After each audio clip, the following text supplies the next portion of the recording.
আসসালামু আলাইকুম রহমতুল্লাহ। শুভ সকাল। কেমন আছেন সবাই? আলহামদুলিল্লাহ আমি ভালো আছি, আশা করি আপনারা সবাই ভালো আছেন।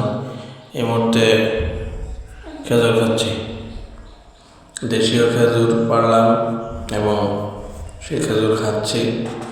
আপনারা খেতে চাইলে আসতে পারেন। আলহামদুলিল্লাহ খুবই সুস্বাদু। আমাদের দেশীয় খেজুর, বাংলাদেশের খেজুর চমৎকার স্বাদ।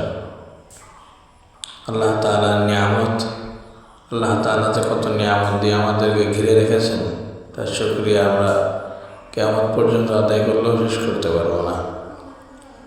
আমিও খাচ্ছি, আপনারা খেতে চাইলে আসতে পারেন। খেজুর খুব সুস্বাদু খেজুর। আলহামদুলিল্লাহ। সকলে ভালো থাকবেন, সুস্থ থাকবেন, দোয়া করবেন। আমি